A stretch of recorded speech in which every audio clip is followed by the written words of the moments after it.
உக்காளி இந்த ராய்ப்பூரில் சாப்பிட்டதுலே மோசமான சாப்பாடுனா இதாயா சாமி. உக்காளி என்னடா இப்படி பண்ணி வச்சிருக்கீங்க அப்படின்ற மாதிரி இருக்கும். என்னடா மீன் குழம்பு கேட்டேன், மீன் குழம்பு ஒரு வகையாக கொடுத்தாங்க. முட்டை குழம்பு கேட்டேன், முட்டை வகை ஒரு அது ஒரு வகையாக கொடுத்தாங்க. முட்டை குழம்பு என்னமோ கடிக்க முட்டை குழம்பு அது ஒரு வகையாக கொடுத்தாங்க. பாருங்க கொடுமையை பாருங்க. தனியாக என்ன பண்ணுறாங்க, மீனை மட்டும் தனியாக பிடிச்சி வச்சிருக்காங்களா அது மீனா, கீழே வந்து குழம்பா வச்சுருக்காங்க. குழம்பா அது ரெண்டு சேர்த்தா மீன் குழம்பா. நம்மலாம் வச்சு சாப்பிட்டா அவங்களுக்கு புளியை ஊற்றி அதை ஊற்றி வெங்காயத்தை போட்டு அப்படியே தாளித்து வச்சு அப்படியே மீனை உள்ளே போட்டு கொதிக்க விட்டு அப்படியே சாப்பிட்டா அது எப்படி இருக்கும்.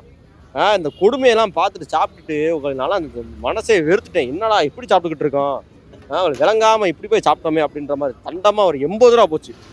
80 ஓவா அந்த மீன் குழம்புக்கு. இருந்தால் தனியாக மீன் எடுக்கிறாரு பாருங்க. அந்த மீன் வந்து பொரிச்ச மீன் வந்து மீனா, கீழே குழம்பா, அது ரெண்டு சேர்த்தா மீன் குழம்பா. என்னடா மீம்ஸ் பண்ணிக்கிட்டு இருக்கீங்க எங்கிட்ட வந்து. மதுரைக்காரங்கிட்ட மீன்ஸ் பண்ணுறாங்க.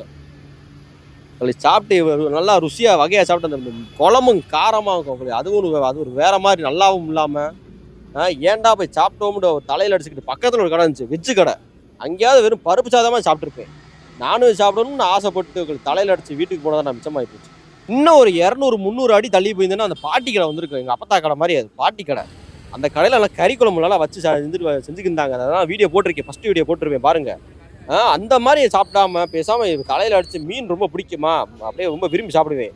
அந்த மீன் குழம்பை வந்து அப்படி கொலையாக குண்டு என்னை அத்து கொள்ளையில் அடித்த மாதிரி ஆகிப்போச்சு கொலை.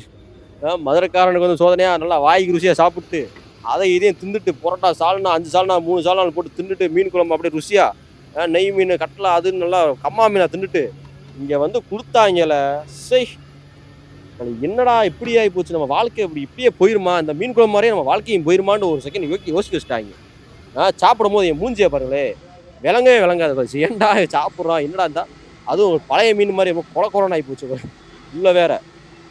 தேவையில்லாமல் அந்த வெளியே போய் சாப்பிட்டு தேவையில்லாமல் உடம்புக்கு கெடுது. நல்ல வேலை என் உடம்புக்கு எதுவும் ஆகலை. அதோட ரொம்ப சந்தோஷமாகி போச்சு. இல்லாட்டி அவ்வளோதான், கடைக்கு முன்னாடியே பெயிண்ட் வச்சுருப்பேன். என்ன நீ தாண்டா என் வயிற்றை கெடுத்த அப்படின்னு சொல்லி முன்னாடியே கடைக்கு முன்னாடி பெயிண்ட் வச்சுட்டு நான் பாட்டுக்கு தமிழ்நாடு ஓடியாந்துருப்பேன். அந்த மாதிரி பண்ணிவிட்டாங்க. என் வயிற்றுல வாங்குறதுக்குனே வந்துட்டாங்க. 80 ரூபா அந்த போட்டிருக்கேன் பாரு, 80 ரூபாயா அந்த மீன். நானும் வச்சா இருக்கிறதுலே அதிக காஸ்ட்லியே. அதுவே 80 ரூபானா அதை வச்சலாம் அவங்க என்ன குடும்பம் பண்ணி வச்சிருப்பாங்க.